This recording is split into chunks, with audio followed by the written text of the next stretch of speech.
السلام علیکم ورحمۃ اللہ وبرکاتہ۔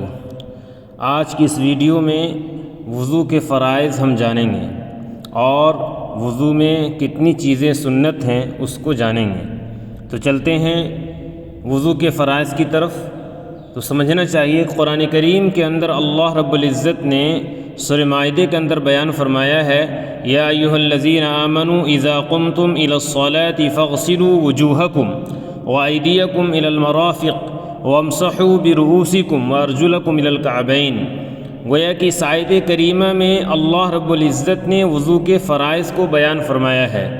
تو وضو کے اندر کل 4 چیزیں فرض ہیں۔ 4 چیزوں میں سے 3 چیز کا دھونا فرض ہے اور 1 چیز کا مسح کرنا فرض ہے۔ جن چیزوں کا دھونا فرض ہے ان میں ہمیں سمجھنا یہ چاہیے کہ دھونا، غسل اس کو کہتے ہیں کہ اس کے اندر تقاطر کا ہونا پایا جائے، یعنی اگر ہم نے چہرے کو دھویا ہے تو چہرے سے پانی کا ٹپکنا لازم ہو، چہرے سے پانی ٹپکا جائے۔ اسی طریقے سے اگر ہم نے ہاتھ کو دھویا ہے تو ہاتھ سے پانی ٹپکے۔ اگر کوئی شخص پانی کو ہاتھ میں لے کر کے یا پانی کو ہاتھ میں لے کر کے ہاتھ کو بھگو لیتا ہے، ہاتھ کو تر کر لیتا ہے اور اپنے چہرے پر پانی کو مل لیتا ہے یا اپنے ہاتھ پر پانی کو مل لیتا ہے اور اسی طریقے سے ملنے کی صورت میں اس کا ہاتھ تر ہو جاتا ہے اور پانی ٹپکتا نہیں ہے، تو یہ غسل نہیں کہلائے گا، یعنی اس کو دھونا نہیں کہا جائے گا۔ لہذا اسی صورت میں جب دھونا نہیں پایا جائے گا تو پھر گویا کہ اس کا وضو بھی صحیح نہیں ہوگا۔ اس وجہ سے ہمیں وضو کے فرائض میں اس کا اہتمام کرنا بہت ضروری ہے کہ 3 چیزیں میں نے بتایا کہ وضو کے اندر 3 چیزوں کا دھونا فرض ہے اور 1 چیز کا مسح کرنا فرض ہے۔ جس کے اندر دھونا فرض ہے اس کو پانی بہا کر کے دھویا جائے، یعنی کہ پانی اس طریقے سے بہایا جائے کہ پانی بہانے کی صورت میں قطرہ ٹپکے، بغیر قطرہ کے ٹپکے ہوئے گویا کہ دھونا نہیں کہلائے گا۔ لہذا اس کو سمجھنا چاہیے۔ تو دیکھتے ہیں، تو سب سے پہلی چیز جو ہے وضو کے اندر پیشانی کے بالوں سے تھوڑی کی نیچے تک ایک کان کی لو سے دوسرے کان کی لو تک منہ دھونا، یہ وضو کے پہلا نمبر فرض ہے۔ دوسری چیز ہے دونوں ہاتھ کہنیوں سمیت دھونا، دھونے کی بات آئی ہے، دونوں ہاتھ کہنیوں سمیت دھونا۔ نمبر 3 ہے چوتھائی سر کا مسح کرنا۔ چوتھائی سر کسے کہتے ہیں؟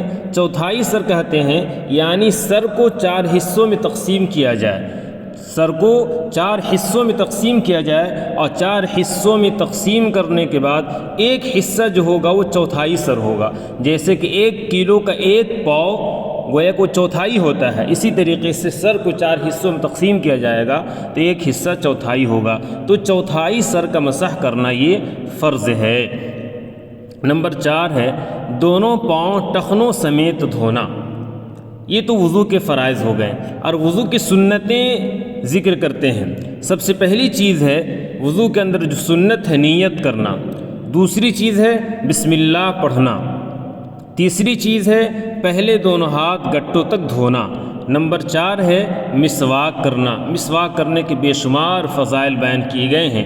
اللہ کے رسول صلی اللہ علیہ وسلم نے ایک حدیث کے اندر بیان فرمایا، لولا ان اشق علی امتی لامرتهم بالسواک، کہ اگر مجھے اپنی امت پر مشقت کا اندیشہ نہ ہوتا تو میں اپنی امت کو مسواک کا حکم کرتا۔ نمبر 5 ہے 3 بار کلی کرنا۔ نمبر 6 ہے 3 بار ناک میں پانی ڈالنا۔ نمبر 7 داڑھی کا خلال کرنا۔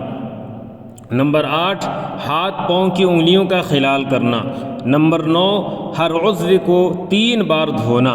نمبر 10 1 بار تمام سر کا مسح کرنا، یعنی پورے سر کا 1 بار مسح کرنا یہ سنت ہے، اور چوتھائی سر کا مسح کرنا وہ مسنون ہے، چوتھائی سر کا مسح کرنا وہ فرض ہے۔ نمبر 11 دونوں کانوں کا مسح کرنا۔ نمبر 12 ترتیب سے وضو کرنا، اس کو دھیان دینا، ترتیب سے، یعنی پہلے ہاتھ چہرہ دھویا جائے، پھر ہاتھ دھویا جائے، پھر پیر دھویا جائے، یہ گویا کہ ترتیب جو وضو کے اندر بیان کی گئی، جو قرآن کریم کے اندر بیان کیا گیا ہے۔ نمبر 3 ہے پیدر پہ اعضاء کو دھونا، یعنی ایک عضو خشک نہ ہونے پائے کہ دوسرا دھو لے۔ یہ وضو کے اندر جو چیزیں تھیں، جو فرائض ہیں، جو سنت ہیں، میں نے اس ویڈیو کے اندر ذکر کی۔ امید ہے کہ باتیں سمجھ میں آ گئی ہوں۔ داڑھی کا خلال کرنا، اس میں سمجھنا یہ چاہیے، اگر کسی شخص کی گھنی داڑھی ہے، یعنی اتنی گھنی داڑھی ہے کہ پانی اندر حصے تک سرایت نہیں کر سکتا، تو وہ شخص داڑھی کا خلال کر لے۔ لیکن اگر کسی شخص کی داڑھی بالکل ہلکی پھلکی ہے تو اس کو پورے بال کا، یعنی داڑھی کے جتنے حصے ہیں، داڑھی کے اندر جو بھی بال ہے، اس بال کو پانی سے تر کرنا اس کے لیے بہتر ہے، اور پانی سے وہ شخص اپنی داڑھی کو تر کر لے۔ اللہ رب العزت ہمیں ان باتوں پر صحیح طور پر سمجھنے کی توفیق عطا فرماوے۔